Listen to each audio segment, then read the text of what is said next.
Hello बच्चों, I am अर्चना चौधरी। आज हम क्लास 9th में एंडोप्लाज्मिक रेटिकुलम की स्टडी करेंगे। एंडोप्लाज्मिक रेटिकुलम सेल ऑर्गेनेल्स होती है, मतलब जो सेल होती है ना, उसके अंदर बहुत सारी सेल ऑर्गेनेल्स मिलते हैं। जैसे माइटोकॉन्ड्रिया है, गोल्जी बॉडी है, एंडोप्लाज्मिक रेटिकुलम है, ये सब है सेल ऑर्गेनेल्स। सेल के बीच में मिलता है न्यूक्लियस, जो पूरी सेल को करता है कंट्रोल। ये है एंडोप्लाज्मिक रेटिकुलम। इसका एक बार डायग्राम बना लेते हैं।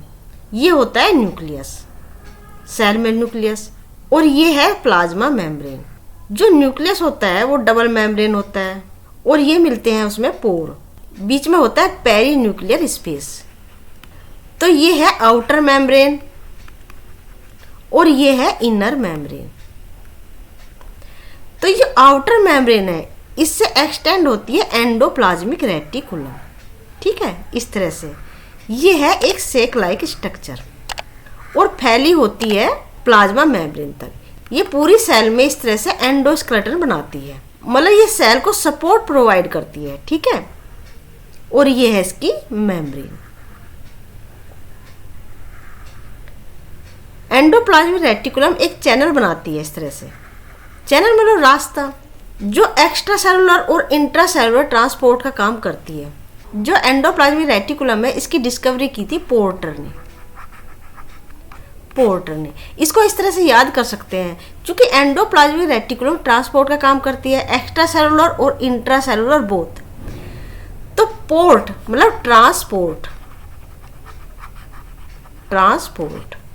ठीक है, इस पोर्ट से याद रख सकते हैं, इसकी डिस्कवरी की थी पोर्ट ने। ठीक है, जो एंडोप्लाज्मिक रेटिकुलम है, इसके बाहरी सरफेस पे इस तरह से लगे होते हैं राइबोसोम। तो इसकी जो अपीयरेंस है ना, वो दिखती है रफ, इसलिए इसको कहते हैं रफ एंडोप्लाज्मिक रेटिकुलम। ये पूरी एंडोप्लाज्मिक रेटिकुलम पे नहीं मिलती है, कहीं कहीं पर ये जो राइबोसोम है ना, ये अटैच नहीं होते हैं, उसको कहते हैं स्मूथ एंडोप्लाज्मिक रेटिकुलम। इसका मतलब एंडोप्लाज्मिक रेटिकुलम 2 टाइप की हुई। Rough endoplasmic reticulum, RER, rough endoplasmic reticulum. दूसरी हुई स्मूथ एंडोप्लाज्मिक रेटिकुलम। स्मूथ जिसके ऊपर नहीं होते राइबोसोम, इसकी वजह से वो स्मूथ दिखती है, रफ नहीं दिखती है। यानी जो रफ एंडोप्लाज्मिक रेटिकुलम है वो प्रोटीन सिंथेसिस करती है, लेकिन स्मूथ एंडोप्लाज्मिक रेटिकुलम के ऊपर राइबोसोम अटैच नहीं होते हैं। इसका मतलब वो प्रोटीन सिंथेसिस नहीं करती है, लेकिन वो लिपिड सिंथेसिस करती है।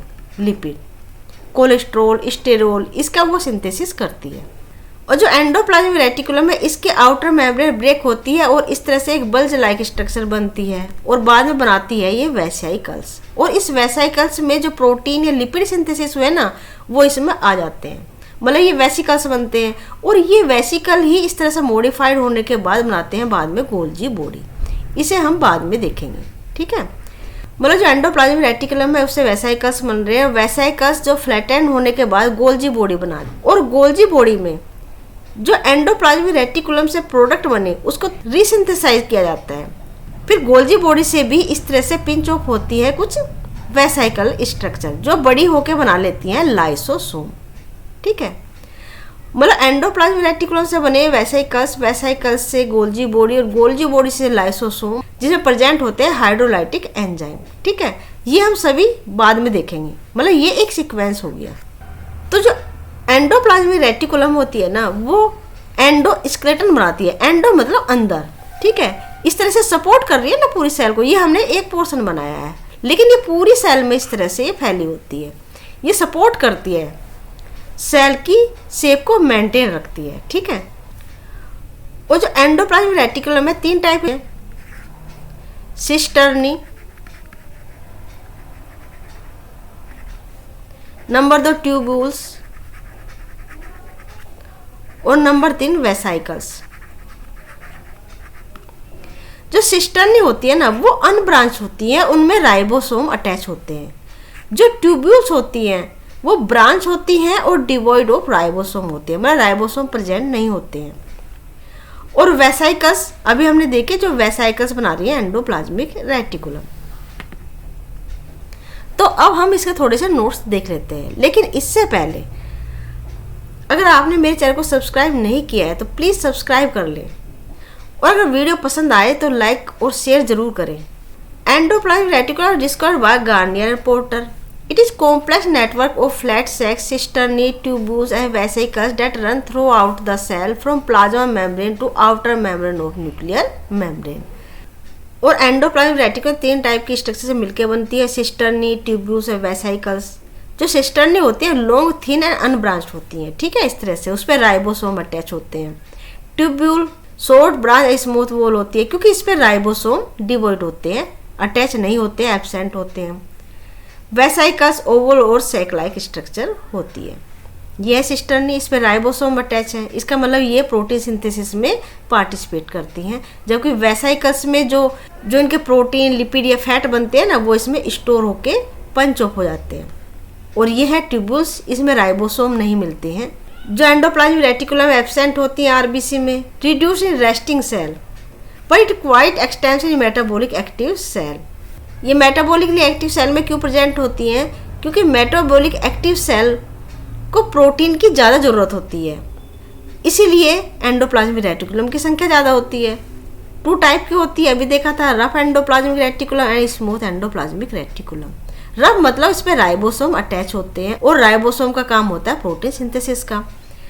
स्मूथ में डिवॉइड ऑफ अटैच्ड राइबोसोम, इसमें राइबोसोम अटैच नहीं होते हैं और ये लिपिड का सिंथेसिस करते हैं। फंक्शन सपोर्ट का अभी बताया था, वो एंडोस्केलेटन बनाते हैं सेल का। Membrane, it provide membrane to Golgi apparatus, nuclear envelope and plasma membrane. Transport का काम करती है, extra cellular and intra cellular, क्योंकि इसमें लिपिड और प्रोटीन का सिंथेसिस हो रहा है ना, और जो प्लाज्मा मेम्ब्रेन है वो लिपिड और प्रोटीन की ही बनी होती है। सरफेस एरिया, क्योंकि ये फोल्डिंग स्ट्रक्चर है इसलिए सरफेस एरिया बढ़ा देती है, ठीक है ना, क्योंकि अगर हम इसको खोलेंगे तो कितना लंबा हो जाएगा ये, है ना। और जितनी बायोलॉजिकल रिएक्शन होती है वो होती है सेल मेम्ब्रेन के ऊपर। इसका मतलब जितनी भी बायोलॉजिकल रिएक्शन है उसको ये स्पेस प्रोवाइड करती हैं। इससे एंजाइम अटैच होते हैं। एंजाइम भी प्रोटीन के बने होते हैं। Localisation of enzyme, a number of enzyme and electron carrier are localise over the membrane of endoplasmic reticulum. Enzyme जो है वो बायो कैटलिस्ट होते हैं, मतलब बायोकेमिकल जो रिएक्शन होती है ना बॉडी में, उन्हें वो प्रमोट करते हैं। कम एनर्जी और कम समय में ही रिएक्शन हो जाती है।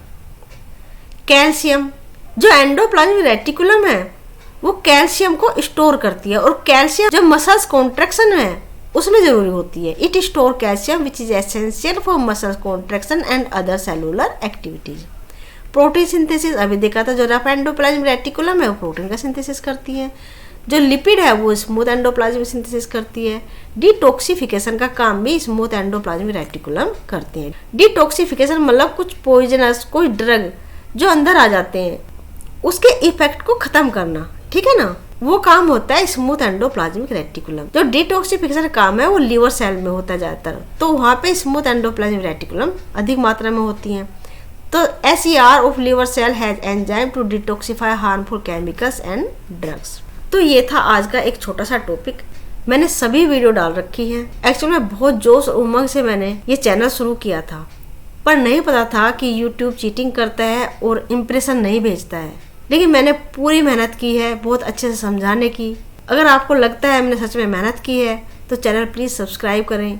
आज मेरी जनता से और मेरे बच्चों से ये अपील है कि प्लीज़ मुझे सपोर्ट करें। मैंने सभी वीडियो 9th और 10th क्लास की डाल दी हैं, आप प्लीज़ उसे जाके विजिट करें। Thank you. मिलते हैं नेक्स्ट टॉपिक में। Till then bye bye, be happy and take care.